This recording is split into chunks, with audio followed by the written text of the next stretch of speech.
Monsieur le maire, bonjour. Bonjour. Vous êtes maire depuis un peu plus d'1 an maintenant aux Avirons. Dans quel état est-ce que vous avez trouvé la commune? Vous savez, quand je suis arrivé aux responsabilités, ça a été un peu une passerelle entre l'ancien maire et moi-même. Puis je parlais de René Mondon, hein, donc il a été aux responsabilités pendant 3 ans, donc on a travaillé ensemble, donc ça a été un peu une passerelle. Donc l'état de la commune, notamment financière, donc était dans un bon état. Hein, donc après, donc vous savez, comme la plupart des communes, on a pas mal de difficultés, notamment par rapport au budget de fonctionnement qui partout explose, hein, donc au détriment de l'investissement. Mais ça, on le savait. La commune des Avirons équilibre son budget, hein, donc avec quelques difficultés parfois, mais on arrive à équilibrer notre budget. Mais l'objectif que l'on s'est fixé, c'est d'arriver à tendre vers l'inversion de ces résultats, c'est-à-dire à faire en sorte qu'il y ait davantage de budget lié à l'investissement qu'au fonctionnement. Et c'est pour ça que dans notre campagne, on a misé sur ce qu'on appelle l'attractivité économique du territoire, c'est-à-dire ne pas se contenter simplement sur les moyens de la commune pour faire avancer le territoire, mais compter aussi sur les moyens donc, des privés, des collectivités. C'est pour ça qu'on a misé, nous, sur, dans notre jargon, ce qu'on appelle le concept de l'intelligence territoriale, qui consiste à faire investir sur notre territoire par des partenariats publics-privés. Et l'idée pour nous, c'est que la commune ne doit pas être forcément l'investisseur principal. La commune doit être avant tout un catalyseur d'une dynamique économique, sociale sur son territoire. Et pour ça, il doit créer les conditions favorables pour que les investisseurs puissent venir. Ce qui permet d'avoir l'effet levier, c'est qu'il y a quand même un petit investissement qui permet de faire de grandes réalisations. Tout à fait. Les investissements qu'on souhaite sur la commune ont pour objectif de créer de l'activité, donc de créer de l'emploi. C'est surtout ça qu'on vise à travers ça. Et miser sur l'attractivité économique, c'est par exemple créer sur notre commune, offrir la possibilité de créer un hôtel. Vous savez que s'il y a la possibilité de créer un hôtel sur la commune, c'est derrière ça, ce qui nous intéresse, ce sont les indicateurs socio-économiques, à savoir l'emploi et l'impact que ça peut avoir sur le territoire. Et donc, il y a énormément de gens qui arrivent aujourd'hui dans mon bureau et qui sont porteurs de projets pour le territoire. Et ils ne nous demandent pas de l'argent pour investir, mais ils nous demandent de les accompagner. Et ça se traduit bien entendu par la révision du plan local de l'urbanisme, parce que tel qu'il est aujourd'hui, il n'est pas du tout dimensionné pour accueillir et pour porter le projet de cette mandature, à savoir un projet donc avec une certaine attractivité, une certaine mixité fonctionnelle. On va, pendant ces années de cette mandature, mettre l'accent sur un territoire diversifié, un territoire avec une certaine mixité fonctionnelle. Des logements, oui, puisque là aussi, donc l'État est derrière nous, parce qu'on est en... Logements sociaux, logements intermédiaires, logements... Plutôt là, en ce moment, on a fait beaucoup de logements intermédiaires, des logements privés, et c'est ça qui hypothèque notre déficit, en quelque sorte, de logements sociaux, puisqu'on est aujourd'hui à 12,5% du parc de logements en logements sociaux, et on doit atteindre l'objectif des 25%, et ce qui nous pénalise puisqu'on paye chaque année donc, une amende hein, de 90 000 €, ce qui n'est pas des moindres, hein, et donc on se doit d'atteindre cet objectif de 25%. Et donc, comme je le disais, le territoire, pour moi, le territoire des Avirons, c'est le deuxième plus petit territoire en surface, donc il fait à peu près 26 km². Le port est le premier plus petit, après c'est les Avirons. Et donc, sur ce petit territoire-là, je n'envisage pas que faire du logement, et ce qui s'est passé ces 30 dernières années, où 3000 logements sont sortis de terre, et on a fait des Avirons, qui était une commune rurale, une commune dynamique d'un point de vue agricole, où le mouvement coopératif a démarré sur les Avirons avec la création de la coopérative des Avirons et des autres coopératives qui ont suivi. On a fait de ce petit territoire rural dynamique une véritable cité résidentielle, Et là, on pêche au niveau de l'emploi, puisque on a à peu près 30% de chômage dans les bas, 40% dans les hauts, et tous ces gens viennent à la mairie pour chercher du travail, et c'est là qu'on fait exploser évidemment le budget de fonctionnement au détriment de l'investissement. Et donc c'est pour ça qu'on doit inverser. Pour inverser, il faut qu'on se consacre. On se dit, nous, que le foncier des avirons n'a pas que vocation à accueillir que des logements. Certes, il faut des logements, mais la dignité des gens se gagne aussi par un travail, et donc on doit consacrer une partie du foncier pour permettre... c'est une zone d'activité que vous allez faire? On envisage une petite zone d'activité économique. Comme je vous dis, le foncier est assez rare aux avirons. Petit territoire, on vous dit qu'il ne faut pas aller descendre dans les bas, puisque en bas, il y a donc la mer. Il y a toutes les lois concernant le littoral, la loi Barnier, la loi littorale. Les avirons, en fait, on imagine mal, mais ça va jusqu'en bas, en fait. Oui, tout à fait. On a une fenêtre ouverte sur la mer toute petite qui s'appelle Bois Blanc. Donc on a une partie littorale. Donc dans ces endroits-là, on ne peut pas faire grand-chose. Il y a le parc marin, on ne peut pas faire grand-chose. Dans les hauts, il y a donc le parc national de la Réunion, dont je suis moi-même le président il y a à peine un an maintenant. Avec toutes ces contraintes. Et au milieu, on nous dit qu'il y a des ravines, il ne faut pas y aller non plus parce qu'il y a des ravines à côté, donc il faut protéger, il y a des espaces. Devant, il y a la pente. Donc vous comprenez qu'à partir d'un territoire restreint, on ne doit sûrement pas faire n'importe quoi. Et aller vers vous êtes aussi à quoi 3, 4, 5 km, mais c'est des petits virages de la côte. Et pour un investisseur, c'est peut-être plus facile de s'implanter sur le littoral, à l'Étang-Salé ou à Saint-Louis, peut-être que de monter jusqu'aux avirons. Peut-être aussi, c'est un deuxième handicap. Je ne vois pas ça comme ça. Donc, de par sa position géographique, le territoire des avirons, qui est un carrefour entre le sud et l'ouest, présente des potentialités économiques très intéressantes, notamment donc, sa proximité donc, entre la mer et la forêt, et donc son littoral et la forêt. Et donc, c'est la porte où on est aussi une des portes du parc de la Réunion 1, d'accord? Donc, il y a des atouts, il y a du potentiel qui attire. Et moi, j'ai fait ce pari-là il y a un an, donc, avec mon équipe, qu'il y a des possibilités économiques, de possibilités d'attirer des investisseurs économiques sur notre territoire. Et je me suis... voilà, je termine. Donc, je ne me suis pas trompé, puisque, comme je vous l'ai dit tout à l'heure, de plus en plus de gens viennent me voir pour présenter des projets. Là, par exemple, on a un projet très intéressant de construction d'une centaine de chambres dans un hôtel de luxe, je dirais, avec 5 étoiles, avec à la clé entre 150 et 200 emplois. Donc, vous comprenez, si on arrive à mettre ce type de projet en place en faisant bouger le plan local de l'urbanisme, qui aujourd'hui est en révision, ben, ça veut dire que 100 familles ne dépendront plus de la mairie et viendront travailler ici.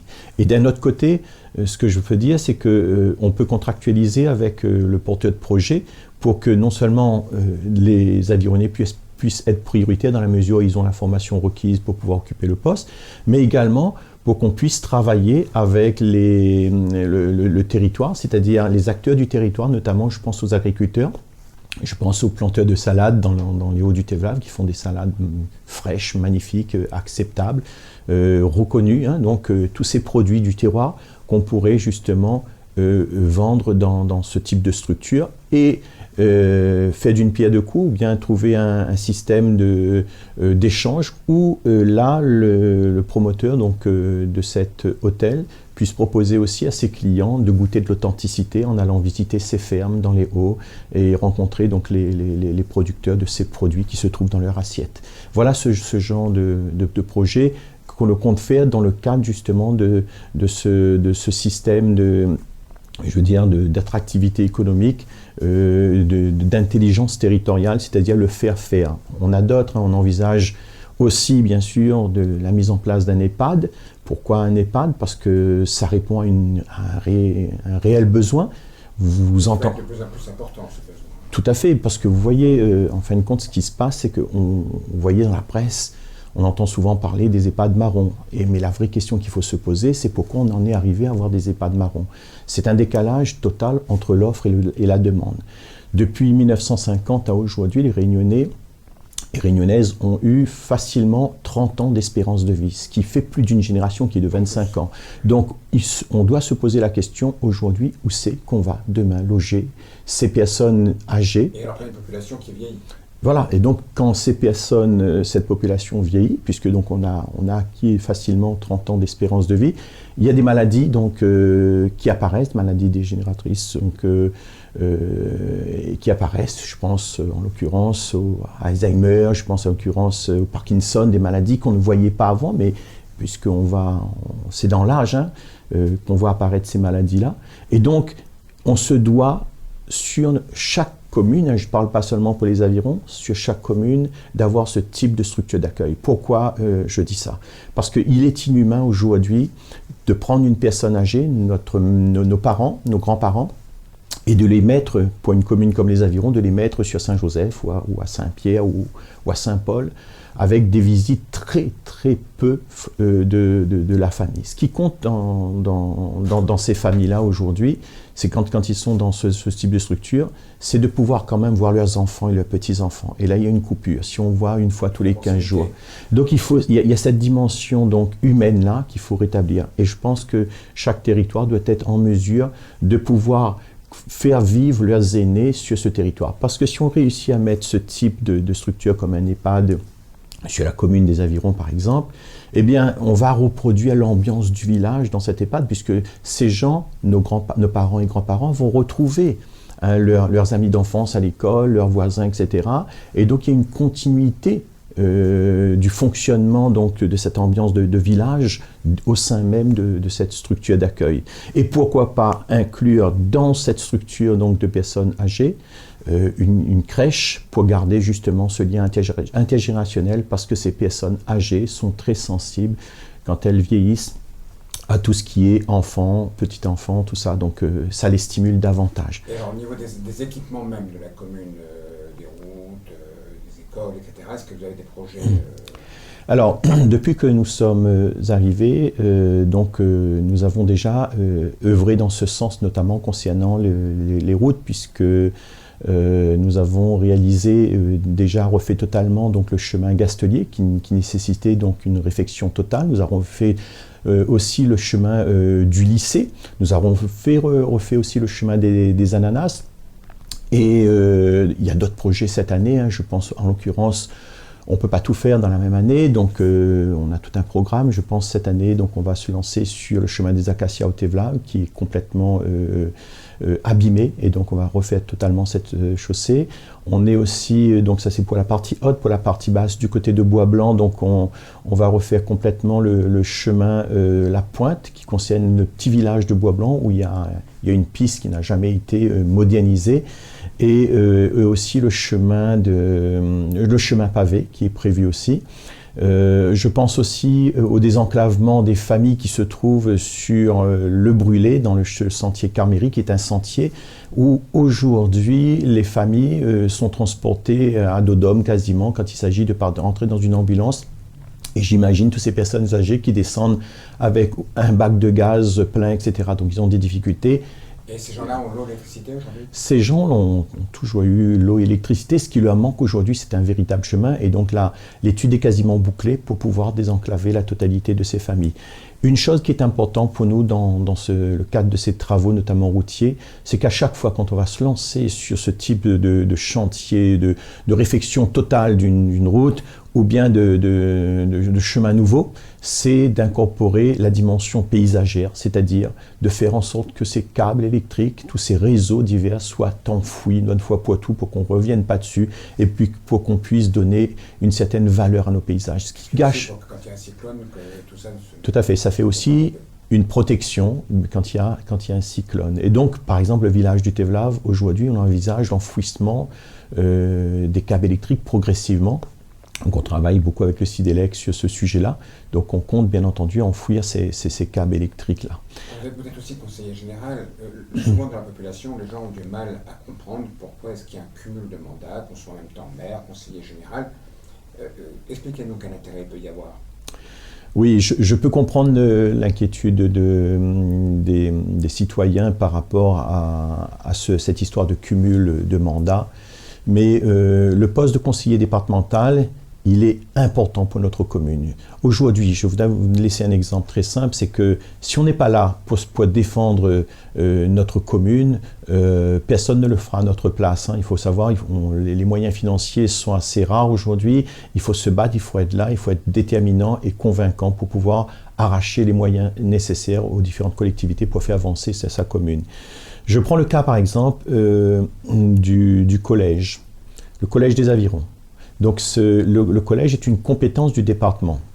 Ça fait plus de 20 ans. À chaque fois, quand je me présente, je présente dans mon programme la possibilité de refaire un nouveau collège aux Avirons, en tout cas pour délocaliser celui qui se trouve en place et refaire un collège qui répond vraiment aux normes les plus modernes. Donc là où il est situé ce collège aux Avirons, il n'est plus à sa place, il est au centre-ville et génère des embouteillages et génère donc autour du collège une zone accidentogène. Il n'a plus de place pour pouvoir s'agrandir et le centre-ville est paralysé. Donc il peut y avoir demain des accidents à ce niveau-là et le collège ne répond plus aux normes. Ça fait plus de 20 ans que je me bats pour qu'il y ait ce nouveau collège. Donc, je n'étais pas aux responsabilités. Et donc, l'occasion est venue aujourd'hui de pouvoir me positionner en tant que conseiller départemental. Je n'ai pas hésité un seul instant parce qu'on va, par exemple, sur notre commune, défendre ce projet. Mais en tant que conseiller départemental, j'entends aussi défendre le canton. J'entends pas seulement défendre la commune où je suis, puisqu'on fait partie, le canton, c'est l'étang salé, les Avirons, une partie de Piton-Saint-Leu. Je vais me battre aussi pour que l'étang salé ait sa caserne de pompiers moderne digne de ce nom, puisque ça ne s'était pas fait. Je vais me battre aussi pour que la route, depuis l'échangeur de la route des Tamarins qui monte dans la forêt de l'étang salé et qui arrive aux Avirons, cette route qui est sinueuse, qui est étroite, depuis l'ouverture de la route des Tamarins, bien avant, cette route n'a jamais été redimensionnée, alors que là, on a emmené un trafic de véhicules très très dense, avec des risques d'accidents énormes, que ce soit, il n'y a pas par exemple de trottoir, il n'y a pas de piste cyclable, et il y a énormément de cyclistes, il y a des gens, elle est toute petite, donc il faut la recalibrer, et ça fait aussi partie de nos projets. Vous comprenez que là aussi, donc au niveau pour répondre à votre question, la compétence du département, c'est aussi la compétence sociale. Donc avec la crise lié à ce contexte Covid-là, donc ça a généré beaucoup de problèmes chez les familles, beaucoup de difficultés. Les gens ont perdu leurs emplois, les gens n'arrivent plus à payer leurs factures, etc. Et donc être au département pour pouvoir justement faire en sorte que les moyens du département, qui sont quand même énormes, puisque c'est un budget, là on est sur un budget d'1 milliard 186 millions d'euros, et donc pour que ces moyens du département soient mis en cohésion avec le territoire et les besoins de la population. Donc ce n'est pas du tout un luxe que de se retrouver au département. Au contraire, c'est un atout, c'est un levier pour faire aboutir les projets de la mandature et répondre aux besoins d'une population donc, qui en a le plus besoin. Alors quand on est conseiller départemental, on a aussi automatiquement, je dirais, un certain nombre de postes qu'il faut combler et qu'on distribue entre tous les conseillers départementaux, et notamment c'est à ce titre que vous vous retrouvez, vous l'avez rappelé tout à l'heure, président du Parc national des Hauts. Comment est-ce que vous avez retrouvé ce poste ? Est-ce que maintenant que vous êtes aussi maire, est-ce que vous avez envie de faire évoluer un peu ce parc national ? On sait que certains opérateurs économiques, par exemple, disent qu'ils ne peuvent pas s'installer parce que le parc national les en empêche. Quelle est votre vision là-dessus ? Alors, ce n'est pas au titre de conseiller départemental que j'ai pu prendre cette responsabilité de président du parc national de la Réunion. Je suis au sein du conseil d'administration du parc par le biais de la Civis, donc puisque je suis aussi membre élu à la Civis. Et donc c'est à ce titre-là que je suis donc au parc, et c'est à ce titre-là que l'ensemble des conseillers, il y en a plus de 88 je crois, qui ont décidé de me faire confiance pour porter pour être responsable, donc en tout cas président du parc national de la Réunion. Je pense que le langage que j'ai tenu avec eux, il est simple, c'est qu'on est parti d'une acceptation négative du parc depuis sa création, jusqu'à il y a quelques temps de cela, une acceptation totalement négative. Et moi, ce que je veux, c'est qu'on arrive à une acceptation positive. Et c'est pour ça qu'il faut absolument qu'au niveau du parc, on revoit un peu notre façon de fonctionner, c'est-à-dire qu'il faut absolument faire en sorte de trouver des interactions entre l'homme et le parc, parce que sinon ça devient une réserve, si on n'y réussit pas.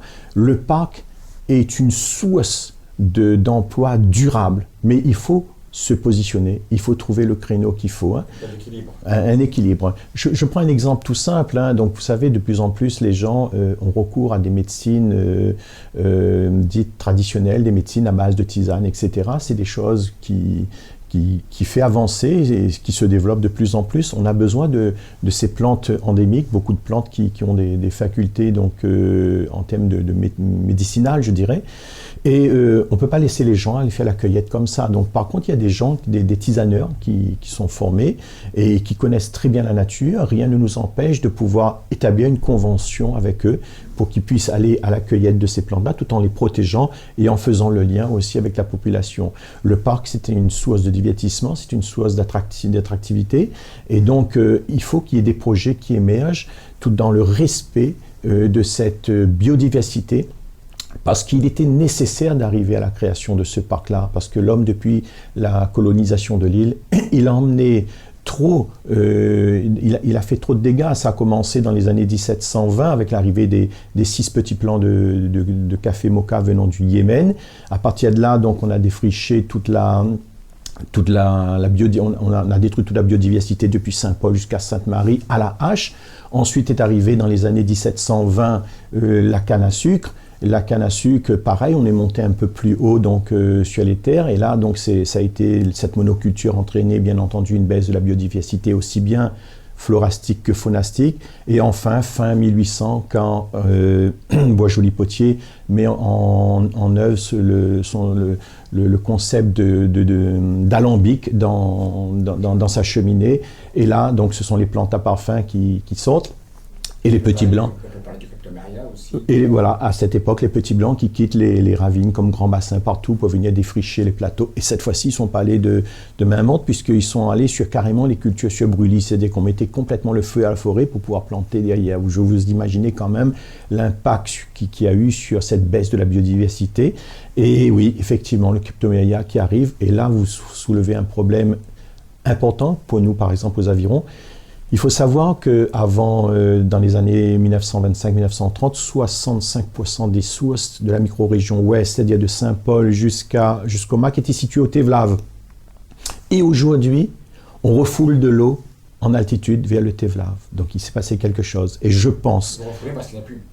Parce qu'il n'y en a plus. Je pense que les cryptomérias ont contribué beaucoup à la destruction de nos sources, puisque avec ce système de racines pivotant, ils vont défoncer la roche et on a perdu nos sources comme ça. Et donc vous comprenez que à chaque fois quand l'homme introduit quelque chose, et sans compter que sous ces cryptomérias, sous cette forêt de cryptomérias, rien d'autre ne pousse. Hein. Donc vous voyez, donc, en termes de baisse de la biodiversité, on a gagné encore les hauteurs à ce niveau-là. Et c'est toutes ces problématiques liées à l'environnement, au développement durable qu'on est en train de prendre en considération aujourd'hui. Vous parliez tout à l'heure du projet, des projets, donc de notre mandature, qui d'ailleurs, je tiens à souligner, est un projet participatif, c'est-à-dire qu'on a fait travailler nos concitoyens dans des ateliers pour arriver à présenter ce projet-là. Et donc, notamment, par exemple, le Tevlave, notre but, c'est de faire en sorte que le Tevlave puisse redevenir un village forestier, un village arboretum. L'idée pour nous, c'est de refaire descendre la partie de la forêt primaire au village, pour que sur chaque espace, que ce soit des espaces publics ou des espaces privés, puisqu'on fait participer aussi la population, on retrouve nos espèces endémiques. Le rêve pour moi, c'est que demain, le Tevlave puisse devenir un véritable sanctuaire, un endroit tranquille où on se balade, et on puisse voir le tec-tec, le chakwat, puisse répondre au centre-ville. C'est ça l'idée. D'où notre projet de 6000 arbres endémiques ou indigènes, sur l'ensemble de la commune. Et ce projet est en lien avec le département. Et c'est pour ça aussi que je me suis présenté au département, qui lui, le département, a un plan d'1 million d'arbres. Donc vous comprenez, tout ça, c'est vraiment connecté. Ce n'est pas simplement une ambition de vouloir être élu pour élu, mais c'est vraiment arriver à en faire en sorte qu'il y ait de la jonction, qui est donc utiliser les complémentarités des uns et des autres pour pouvoir faire avancer notre territoire. Une dernière question qui concerne le parc national. Il y avait eu une polémique à un moment donné concernant l'élevage Vous savez qu'il reste quelques éleveurs très très rares Oui. dans les hauts, les bœufs Moka, etc. Est-ce que là-dessus, votre politique va évoluer? Bon, en tout cas, je reste à l'écoute de ces producteurs. Hein, donc, je connais, je suis à la Plaine des Caves, je suis en lien avec eux, parfois au téléphone. Vous savez, le problème, c'est que donc, ce parc a une certaine rigidité aussi qui ne dépend pas forcément du conseil d'administration du parc. Il y a des règles, il y a donc des choses qui sont établies, qui sont difficilement bougeables. Hein. Mais moi, je pense qu'il faut qu'on arrive à trouver, à avoir donc une certaine concertation, à faire fonctionner donc, ce parc aussi avec des éleveurs.